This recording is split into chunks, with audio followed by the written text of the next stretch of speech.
Prime, podcast for curious mind.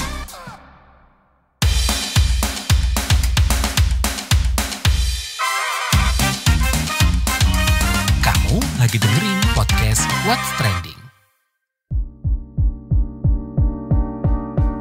Halo semuanya, ketemu lagi di What's Trending bareng Lea Baneza, menyoroti fenomena manusia silver yang jadi sorotan netizen. Nah, kali ini Lea mau bahas soal manusia silver nih. Jadi, keberadaan manusia silver sebenarnya itu bukan hal baru ya. Tapi belakangan fenomena manusia silver ini lagi jadi perbincangan warganet plus 62. Pemicunya adalah pengungkapan Satpol PP terkait penghasilan manusia silver yang tergolong tinggi.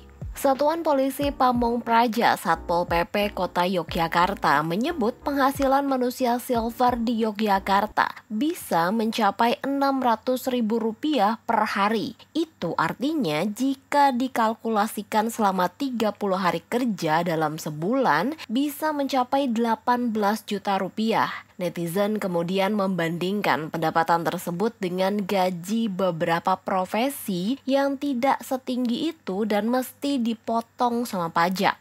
Bersamaan dengan itu, yang juga sedang viral adalah aksi manusia silver yang diduga menggebrak mobil pengendara di sekitar jembatan Kleringan Yogyakarta saat tidak diberi uang. Setelah kasus penggebrakan mobil ini viral di media sosial, Kepala Seksi Pengendalian Operasional Satpol PP Kota Yogyakarta, Yudo pun rajin melakukan patroli rutin. Sementara di kota lainnya, Satpol PP Dinas Sosial Kota Cirebon juga giat menertibkan manusia silver. Katanya, manusia silver yang mayoritas remaja dan anak-anak di bawah umur sangat meresahkan. Mereka kerap nekat masuk ke tengah keramaian kendaraan di jalan-jalan.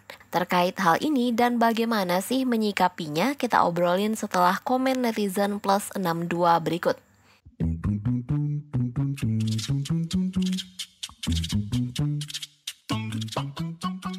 Kita ke komentar @linxx. Saya rasa selama mereka cari uang dengan cara halal ya oke aja. Pendapatan besar ya sesuai dengan panas dan gerah tubuh mereka kan.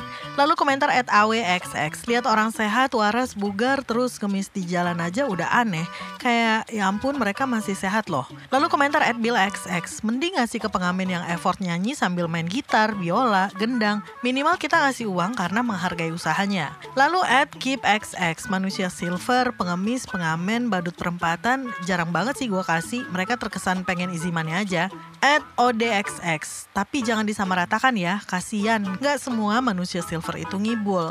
Lalu @corexx, manusia silver itu kerjanya gimana sih? Termasuk pengemis atau enggak? Lalu @ryuxx, pengemis lah, orang jalan sembari nyodorin ember kecil atau kardus. Kalau di luar negeri kan masih bisa dibilang seniman, karena ya mereka masih ada usahanya. Setiap dikasih duit mereka bakal gerak kayak robot gitu. Lalu @putxx, kalau yang kayak di luar negeri gitu kelihatan kayak seniman, jadi seninya itu kayak misal berakting kayak patung, main trik, main musik dan lain-lain. Kelihatan gitu ada effortnya, nggak cuman ngecat badan doang kayak di sini. Lalu @bobxx, dia salah satu pelaku seni dan ngecat silver seluruh tubuh juga butuh modal. Hargai karena dia udah usaha dibandingkan dengan orang sehat yang minta-minta paksa. Dan terakhir komentar @bomxx, duh gimana ya, yang kayak gini-gini nih biasanya penghasilan perharinya lebih gede sih daripada gaji bulanan.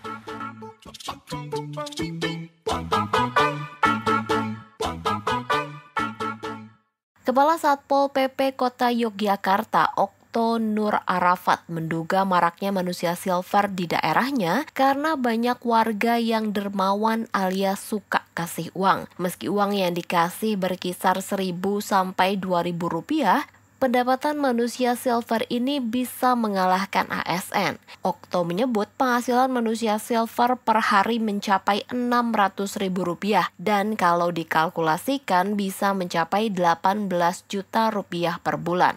Soal ini, sosiolog dari Universitas Gadjah Mada, Andreas Budi Widianta, menyebut perlunya kerjasama banyak pihak dalam menyikapi fenomena manusia silver. Penting untuk dilakukan riset akademik untuk menjawab permasalahan penyandang kesejahteraan sosial di ruang publik agar selalu relevan dengan perkembangan zaman. Lebih jelasnya kita tanyakan langsung aja yuk. Pak Abe, belakangan kan ramai nih soal penghasilan manusia silver yang katanya nih melebihi gaji ASN. Nah, tapi kalau dilihat dari sisi sosial dan di mana ada banyak kasus penertiban manusia silver yang diamankan karena dianggap mengganggu ketertiban umum. Gimana nih Pak Abe melihat fenomena ini? Iya, saya kira ini fenomena yang sudah lama terjadi ya. Macam-macam bentuknya. Tapi ini mengulangi soal orang menjual belas kasihan dari orang dan ingin mendapatkan uang dari cara meminta-minta dengan cara seperti itu ya. Tapi memang untuk manusia silver ini kan berada di dalam irisan apakah dia kategorinya meminta-minta ataukah semacam aksi seni kayak pengamen. Ini dua hal yang sebetulnya orang kategorinya agak sulit membedakan. Kriteria dari manusia silver ini kan seperti orang, ada yang lain misalnya dengan boneka, tapi ada yang dengan boneka yang berjoget itu. Jadi ini kayak aksi seni mematung kayak pantomim yang dia seperti halnya aksi seniman gitu ya. Tapi di sisi yang lain sebetulnya ini juga aksi yang sebetulnya tidak membutuhkan kemampuan performance art gitu, menunjukkan tentang aksi berpantomim atau menunjukkan aksi teatrikal tertentu, tetapi ya hanya begitu dan mematung begitu, dan akhirnya setelah lampu hijau di traffic light itu menyala, kemudian ya dia minggir gitu ya. Nah ini kan situasi yang sebetulnya orang ingin menjual kesenimanannya dengan mengecat badannya dengan cat warna silver itu.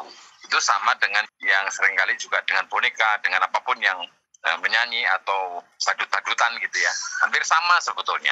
Tapi kan ini persoalannya, ini ruang publik yang berbahaya dan itu berada di perempatan. Itu yang kemudian menjadi tidak tepat. Oke, kalau penanganannya sendiri harusnya gimana nih Pak Abe? Ini penanganannya mesti multi pihak ya. Tentu saja apakah ini juga menciptakan persoalan baru dalam kaitannya dengan penghasilan tadi ya. Ya tentu ketika orang memberi dan itu kan acak. Orang muncul dengan tiba-tiba iba lalu dia melempar daripada nggak memberi kalau nggak memberi juga nggak enak dan macam-macam atau banyak alasan. Orang akhirnya membeli barangkali sekarang 500-an ya, 500-an rupiah gitu, 1.000, kadang-kadang 2.000, kalau nggak ada ya 5.000, dibayangkan saja kalau itu seharian dan itu di perempatan jalan dan itu akumulatif ya sangat besar hasilnya. Tetapi Bapak itu diizinkan oleh keadaan dalam pengertian ya tidak ada penegakan hukum atas itu semua, tidak ada aturan yang mengatur tentang boleh tidaknya dan kalau boleh seperti apa, kalau tidak tentu saja harus ada penegakan hukumnya. Itu kan yang kemudian menjadi perlu kita kejar lebih lanjut. Kalau persoalan soal meminta-minta dan sudah ada tulisan larangan di setiap perempatan untuk tidak memberi uang kepada pengemis itu kan sudah ada. Tapi untuk misalnya memberi uang kepada orang manusia silver kah atau pengamen kah atau aksi teatrikal, aksi seniman gitu ya, atau bahkan ada yang seringkali juga turut serta kalau di Jogja misalnya itu ada aksi-aksi mahasiswa yang secara beramai-ramai menyanyi bareng untuk penggalangan dana bencana misalnya. Nah, segala bentuk aktivitas seperti ini kan akan selalu menyita perhatian siapapun yang lewat ya. Dan itu orang akan memberi atau tidak itu sangat didasarkan kepada kesukarelaan orang memberi atau tidak itu menjadi sesuatu yang acak gitu. Nah, tergantung pada situasi kondisi seperti apa orang akan memberi. Tapi persoalannya bahwa ini adalah menimbulkan problem baru. Pertanyaannya adalah ternyata mereka penghasilannya lebih besar ya. Bukan soal penghasilannya besar. Karena sistem memungkinkan mereka ada, hadir, dan dibiarkan, nggak pernah ada penegakaannya. Setelah kemudian realitasnya seperti itu, baru kemudian ditindak dan segala macamnya. Jadi ini persoalan-persoalan yang lingkaran setan yang sebetulnya ujung dari ini semua, satu, tidak ada tata kelola ruang publik macam apa yang boleh dan tidak. Itu pertama. Yang kedua, soal tidak ada ketegasan dan penegakan hukum. Di Indonesia ini aturan seringkali dibuat, dengan bahkan banyak sekali aturan dibuat, tapi penegakan hukumnya nggak pernah ada. Itu masalahnya. Pak Ebe, misalnya nih ya, seorang keluar rumah entah dengan gaya atau kostum apapun tak terkecuali manusia silver nih, dia meminta-minta di jalan, apalagi sampai memaksa, itu masih masuk mengemis nggak sih Pak? Ya, orang akhirnya memultitafsirkan. Konteks mengemis itu kan kalau selama ini orang yang dianggap duafa, nggak memiliki, yang menunjukkan tentang kehidupan yang serba berkekurangan dan melarat, kira-kira ya, begitu ya. Atau kemudian menjual rasa iba orang lain, menarik rasa iba dari orang lain untuk memberikan sesuatu pada mereka, pada dirinya. Nah tentu saja ini ya kategorinya itu redundant, kategorinya ini sudah campur aduk ya, tafsir orang bisa macam-macam. Maka kalau kemudian realitas ini sudah bergerak, ternyata ini tidak bisa dikategorikan pengemis. Misalnya pengamen pun pengamen macam apa? Kalau kemudian pengamen dengan tidak memakai alat musik itu pengamen atau bukan? Kalau kemudian hanya memakai semacam alat yang kemudian hanya dipukulkan dan berbunyi icik-icik gitu ya. Dan itu sangat minim lah, kalaupun toh ada alat musik itu bukan alat musik yang seperti gitar atau apa gitu, atau tipung atau apa ya. Tapi misalnya hanya berbagai alat musik yang sederhana minimal gitu ya. Artinya ini kan butuh pendefinisian juga kalau kemudian dibuatkan aturan. Maka ya pernah ada pembicaraan berkaitan dengan ini ya. Apakah ini kriteria pengemiskah, pengamenkah, aksi senimankah, pantomimkah? Nah ini soalnya adalah soal bagaimana ruang publik itu mesti dikelola yang tidak menjadikan ruang publik itu membahayakan bagi orang lain. Adanya praktik-praktik seperti itu, boleh dan tidaknya itu klasifikasi dan ininya mesti clear, mesti jelas. Semacam perangkat dukun perangkat regulasi yang dibuat itu harus jelas juga. Gitu deh. Dan tipologi, klasifikasi, penamaan, definisi itu juga mengikuti perkembangan zaman tentu saja.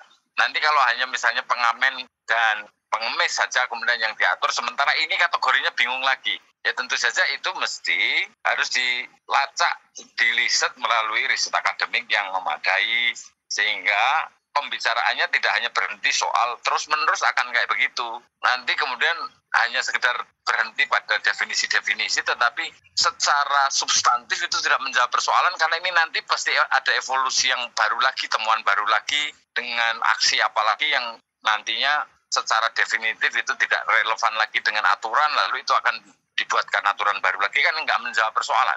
Jadi titik tolak dari bagaimana pengaturan ruang publik, lalu juga bagaimana tentang problem-problem namanya penyandang kesejahteraan sosial ya. Itu juga diidentifikasi sejauh bahwa ini larangan-larangan ini juga sudah ditegakkan, dan itu menjadi tanggung jawab bukan hanya Satpol PP yang akan mengejar mereka itu, tetapi juga melibatkan dinas-dinas yang terkait, apakah itu dinas sosial, dinas ketertiban umum, termasuk DLHCR, termasuk berbagai, mungkin juga bagian dari lalu lintas misalnya, pihak kepolisian misalnya. Ya tentu saja ini adalah bagian dari frame besar pengelolaan ruang publik kita itu akan seperti apa. Nah Pak, lantas apa nih bedanya manusia silver yang mengemis dan sebuah kreativitas gitu? Apa nih yang perlu dipahami dalam menghasilkan uang, dan apa masyarakat bisa dengan bebas mencari uang dengan cara seperti itu? Ya tidak bisa, karena mestinya kalau kita paham betul tentang apa arti ruang publik, itu pasti kita akan paham mana yang boleh dan tidak. Tentu saja juga agar bahwa kita punya kemartabatan di dalam mendapatkan, boleh orang mencari rezeki, tetapi dengan cara-cara yang bermartabat, tidak menimbulkan ketergantungan, tidak menimbulkan rasa terus-menerus hanya mengumbar rasa belas kasihan, tetapi justru cara kita memberikan bantuan dengan berdasar pada sekedar belas kasih seperti itu justru menjerumuskan orang dan memperosokkan orang kepada ketergantungan yang lebih dalam. Maka perlu pendidikan publik bahwa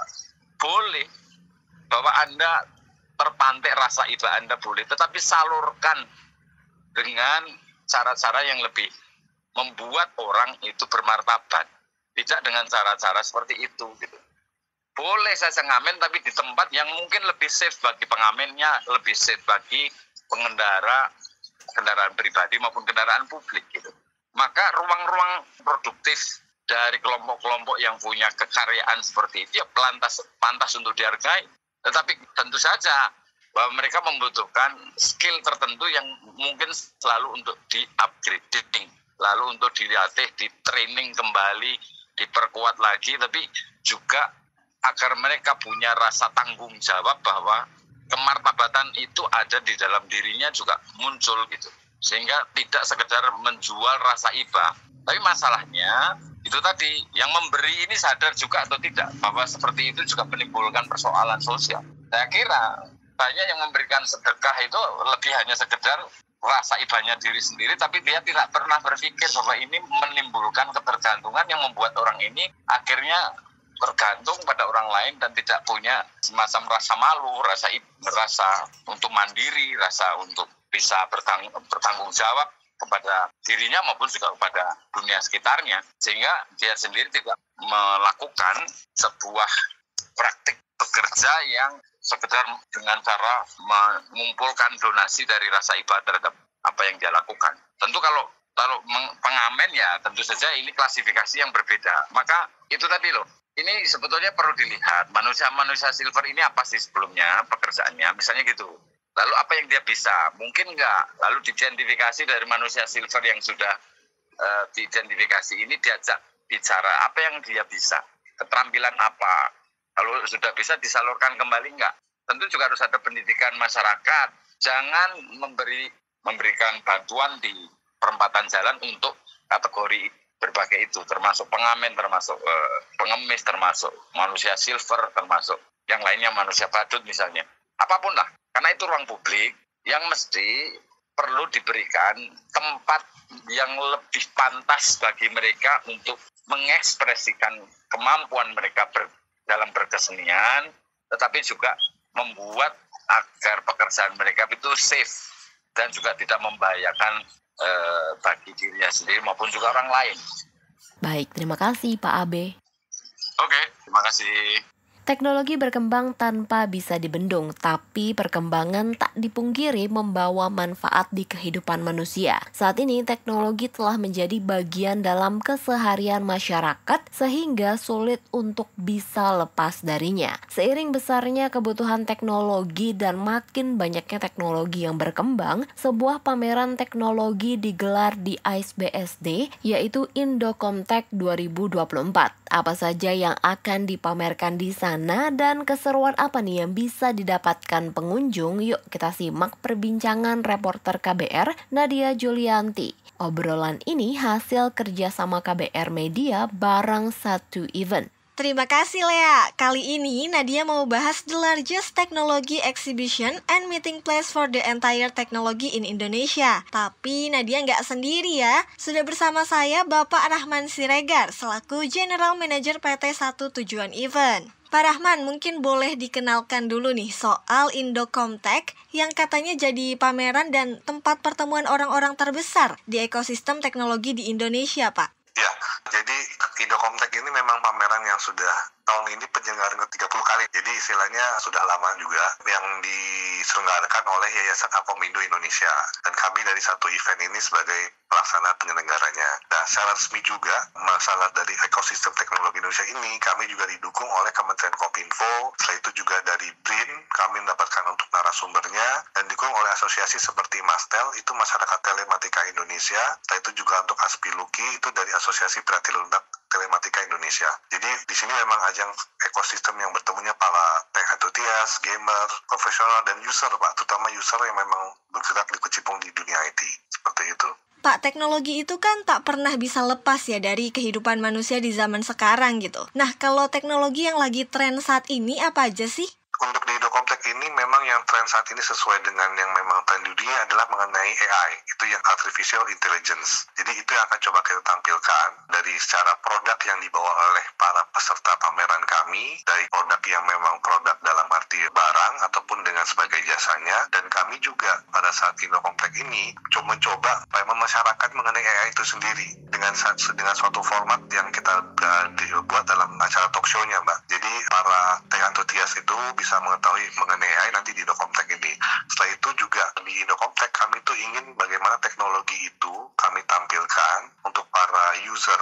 User itu kan bisa dari semua aspek tadi yang Mbak bilang ya, sebagai aspek kehidupan itu bahwa kita saat ini sedang bertransisi digital mendigitalisasi dari aspek kehidupan kita, dari mulai bisnisnya ataupun cara kita bekerja. Jadi teknologi yang lain yang mendukung itu seperti Internet of Things, termasuk dengan teknologi koneksinya yang 5G itu juga kan apa yang kami tampilkan di Indocomtek ini. Jadi sehingga itu bisa saja bentuk suatu ekosistem yang juga secara memajukan industri ini untuk bergerak dan juga untuk para usernya.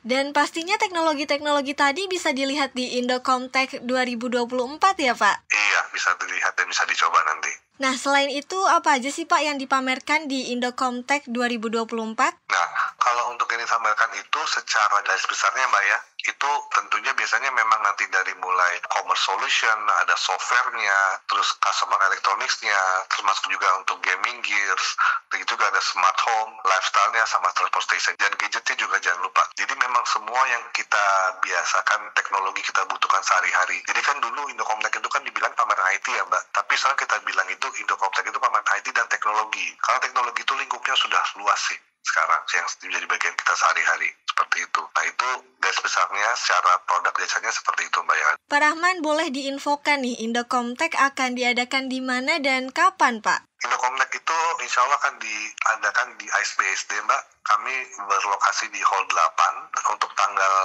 penyelenggaranya tanggal 30 Oktober sampai dengan 3 November. Itu kami mulai dari hari Rabu sampai dengan hari Minggu. Tapi nih, kalian tuh nggak cuma bisa beli produk dan melihat-lihat teknologi baru di Indocomtek 2024. Apalagi nih yang menarik di sana? Kita bahas setelah jeda.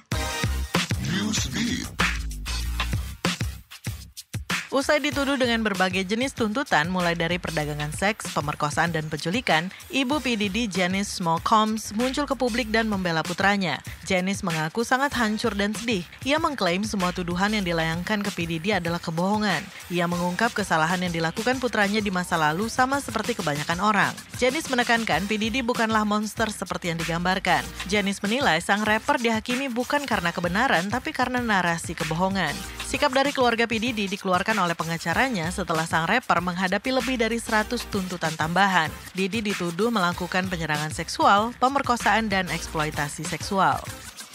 Putra mahkota sekaligus pemimpin de facto Arab Saudi Mohammed bin Salman menyampaikan apresiasinya kepada semua orang yang peduli dan menanyakan soal kesehatan Raja Salman. Setelah pengumuman sakitnya sang ayah, MBS meyakinkan kabinet pemerintahan Saudi bahwa ayahnya tengah menjalani perawatan infeksi paru-paru sesuai rekomendasi klinik kerajaan. Pemerintahan Arab Saudi yang mengarah pada reformasi sosial ekonomi yang ambisius pun diteruskan oleh Mohammed bin Salman. Setelah diangkat, Mohammed bin Salman berupaya menerapkan visi 2030 yang fokus mencari alternatif sumber pendapatan dari sektor non-minyak. Beberapa kebijakan dibuat lebih moderat demi menarik lebih banyak investor asing. Outlet media yang menayangkan rekaman CCTV palsu terkait kasus member BTS Suga berkendara dalam keadaan mabuk pun mendapat teguran dari Korea Communication Standards Commission atau KCSC. Teguran diberikan setelah KCSC mengadakan rapat di Seoul. KCSC membahas JTBC Newsroom yang menggunakan CCTV palsu di kasus DIY Suga BTS. Bahkan di Agustus 2024, JTBC Newsroom tercatat menayangkan rekaman CCTV palsu itu berulang kali dan melaporkan seolah-olah itu insiden yang menimpa Suga. Berita ini pun dianggap menyesatkan penonton dan JTBC Newsroom diberikan peringatan. Masih bareng Pak Rahman Siregar selaku General Manager PT Satu Tujuan Event. Pak, di Indocomtek 2024 ini pasti yang nggak boleh ketinggalan soal penjualan produk-produk teknologi baru ya Pak ya. Nah, ini ada apa aja nih produk teknologi yang bisa dibeli di sana Pak? Nah, jadi kalau produk tuh kan sebenarnya tadi bilang banyak gadget Mbak. Nah, kalau saya boleh sampaikan sebenarnya kita dari merek brand yang akan hadir itu mulai dari Samsung, Advan, Dell, Barbie, Epson, Fujifilm, Canon, ZTE. Setelah itu juga ada Agres, itu yang memang yang biasa memiliki banyak produk yang IT. Itu juga dari Odoo, itu yang aplikasi finance. Itu juga ada HP networking instan, ada Rakata, Dahua, Livework Indonesia, Edifier, Enter Computer, Nemesis, SanDisk, Thermaltake, dan juga sampai ke S Hardware dan Toast Kingdom, sama ada juga dari produk-produk robotik lainnya Mbak. Jadi semua sih insya Allah lengkap lah. Oh, bentuk laptop itu pasti ada gadget. Nah, itu kan memang yang setelah itu produk gamingnya juga ada. Kalau untuk yang memang untuk anak mudanya seperti itu. Nah, itu produk yang memang jasa itu juga ada. Dan kami juga memang Indocomtek ini selalu ada produk dari luar negeri, di mana itu memang ada aplikasi atau produk-produk yang baru. Kami pun nanti biasanya ada surprise tuh, banyak ada teknologi baru yang dibawa memang dari peserta luar negeri, Mbak. Seperti itu. Termasuk robotik untuk edukasi juga ada nanti. Nah, selain belanja katanya juga akan ada berbagai kegiatan menariknya ya Pak. Boleh dong di-spill Pak? Nah, jadi kalau menarik kata belanja ini, mungkin saya juga boleh tambahkan sedikit, Mbak. Jadi kami pun sebagai penyelenggara itu sudah bekerja sama dengan salah satu bank partner kami, itu dari DBS Indonesia, Mbak. Jadi untuk masalah belanja akan dibantu dari mulai cashback-nya, dari mulai cara belinya. Jadi malah kalau kita bilang nggak bawa duit, bisa belanja nanti di Indokomtek, bisa dibantu. Nanti monggo aja langsung bisa nanti pas datang sana biar tahu bagaimana caranya. Nah, setelah itu kegiatan tadi, Mbak ya, jadi di Indokomtek itu karena kami membuat suatu ekosistem yang kami bilang ada ekosistem dari business to customer, juga untuk business to business-nya, itu kita ada 2 kategori acara. Itu memang ada acara yang kita bilang ada di stage-nya Technoforia, itu kita ada e-sport tournament, itu ada Battletop, ada 5 gamers Indonesia, setelah itu ada cosplay competition, di mana prize pool-nya itu bisa sampai belasan juta rupiah. Setelah itu juga ada dari PGRI, Mbak, itu Persatuan Guru Republik Indonesia itu menggelar acara Olimpiade TIK Informatika Nasional, itu OTN. Itu yang pesertanya memang dari murid-murid seluruh Indonesia. Jadi finalnya insya Allah nanti di Indokomtek. Itu ada 11 mata acara. Setelah itu yang menarik dari Indokomtek itu kita juga ada auction, Mbak. Barang-barang yang memang rata-rata ada di Indokomtek seperti yang dari mulai umumnya laptop ataupun barang-barang Internet of Things, terus juga untuk printer itu ada kita auctionnya dengan harga yang jauh lebih murah dan bisa ditawar istilahnya seperti itu. Nah itu juga menarik juga, kita ada treasure hunt, Mbak. Jadi kita coba akan bagi-bagikan barang-barang yang kita disupport oleh para peserta itu, kita sebar di area Indokomtek dan itu bisa, siapa yang dulu bisa dapat bisa langsung bawa pulang gratis. Setelah itu kita juga ada kiss activity, itu kita ada lomba menggambar manga untuk anak-anak secara elektronik ya, Mbak. Kalau zaman dulu kan warnanya di kertas nih. Nah, kita udah beda nih, sekarang udah pakai gadget. Setelah itu kita juga ada yang menarik, itu ada juga Leanbot competition. Itu memang kompetisi yang tingkat nasional saat ini di Indokomtek yang akan dibawa nanti ke tingkat internasional. Nah, setelah itu ada segmen kedua yang B2B. Itu tadi sempat saya bilang di awal, ada talk show mengenai perkenalan mengenai Hey AI. Itu yang memang akan kita dibawa oleh speaker-speaker ada dari expert dari mulai dari Kominfo, dari BRIN, dan juga para pelaku bisnis yang berkecimpung di teknologi tersebut. Dan juga di luar itu nanti juga ada product launching dari beberapa tenan peserta pameran kami. Pak, kalau buat yang mau ikut seminar atau mengikuti kompetisi di Indokomtek, itu bisa akses kemana, Pak? Dan infonya bisa dicek di mana aja nih? Ya, bisa langsung cek teman-teman itu ke website kami di www.indokomtek.net atau yang sekarang untuk di Instagram kami di Indokomtek. Itu semua kita selalu update berkala dari mulai produk yang saya tidak bisa sebut satu-satu. Di sana ada tuh produk dari peserta kami yang akan di produk unggulannya seperti apa bisa di sana. Pak Rahman, kan teknologi ini juga perlu dikenalkan ya ke anak-anak sedini mungkin gitu. Ada nggak sih aktivitas yang memang diperuntukkan usia anak sekolah, Pak? Nah, untuk yang pedagang lomba mewarna itu, nanti cek di website kami kalau mau daftar, silakan. Itu kategori anak-anak student SD. Setelah itu juga untuk yang lainnya itu yang tadi ada lomba KTN, Mbak. Itu juga, jadi bisa cek ke websitenya kami, nanti ada linknya juga untuk ikut dari sekolah-sekolah yang ingin masuk di Olimpiade TIK Nasional tadi. Itu juga ada nanti ada Indonesia National Roboton Challenge. Itu yang tadi saya bilang lomba Lean Robotik yang tingkat nasionalnya di sini nanti bisa dilihat. Jadi anak-anak juga banyak kegiatannya nanti di sini. Seru banget gak tuh? Gak cuma buat pecinta kemajuan teknologi, tapi ada banyak kegiatan dan kompetisinya kan? Nah, sebagai penutup Pak, boleh diajak nih para pendengar buat ke Indokomtek 2024 dan informasi lebih lengkap bisa diakses kemana Pak? Akun medsos yang bisa ditengok apa aja nih? Ya, akun kami juga ada di Instagram, di TikTok, dan di Facebook. Itu langsung ketik aja Indokomtek. Insya Allah juga langsung keluar informasinya. Jadi silakan follow dan like nanti aktiviti kami segala ada. Dan kami juga nanti dalam waktu yang dekat itu, kalau kami akan juga mulai pre-sale untuk tiket masuk ya Mbak. Jadi mau dimonitor nih, sekitar minggu depan pre-sale tiket akan sudah kita mulai. Jadi bisa datang ke Indokomtek dengan tiket yang jauh lebih murah dibanding hari H. Setelah itu juga kami informasikan Mbak tadi, bahwa dengan datang ke Indokomtek ini pun bisa nanti datang sekaligus ke pameran lainnya. Jadi tidak hanya Indokomtek. Jadi one stop shopping lah, kemudian istilahnya dapat teknologi juga bisa jalan-jalan dengan melihat yang lainnya, seperti itu. Gimana nih, makin gak sabar kan nunggu 30 Oktober 2024? Yuk luangin waktu dan ikut beragam kegiatan di Indokomtek 2024 di ICE BSD. Terima kasih General Manager PT 1 Tujuan Event, Bapak Rahman Siregar. Terima kasih Mbak Nadia ya.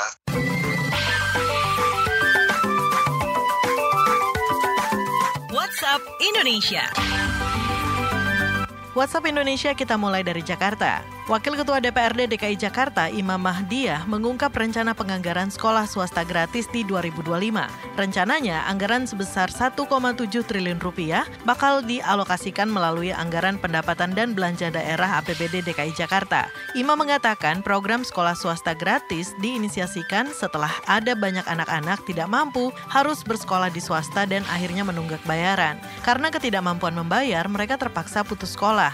Imam melihat penggratisan sekolah swasta menjadi salah satu solusi supaya tidak ada anak putus sekolah di Jakarta. Masih dari Jakarta, Kapolres Metro Jakarta Barat M. Syahdudi mengungkap adanya kasus penculikan dan kekerasan seksual di Kalideres, Jakarta Barat. Syahdudi mengatakan pelaku adalah seorang tukang rongsok berinisial SPS 22 tahun dan korbannya remaja perempuan berusia 12 tahun. Kasus penculikan terjadi setelah korban dan pelaku berkenalan lewat aplikasi kencan. Melalui aplikasi, pelaku berkomunikasi sampai akhirnya bertukar nomor telepon. Setelahnya, korban dan pelaku janjian bertemu di Kalideres. Tapi selama 1 minggu, korban tidak pernah kembali ke rumah. Syahdudi mengatakan berdasarkan pengakuan pelaku, kekerasan seksual sudah terjadi sebanyak 6 kali. Padahal korban masih duduk di bangku kelas 6 SD. Kasus ini terungkap setelah ayah korban melaporkan ke polisi. Polisi pun sudah mengumpulkan beberapa barang bukti seperti hasil visum.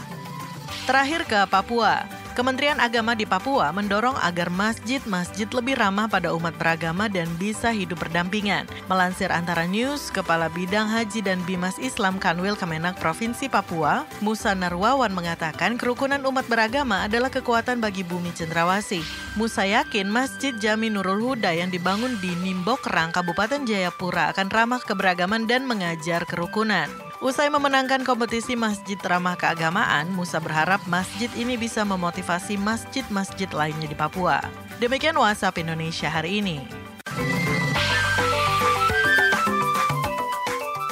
Terima kasih ya sudah mendengarkan What's Trending. Jangan lupa terus dengarkan podcast What's Trending di kbrprime.id dan aplikasi mendengarkan podcast lainnya. Lea Vanessa mau pamit dulu. Stay safe and happy. Bye-bye. Kamu lagi dengerin podcast What's Trending.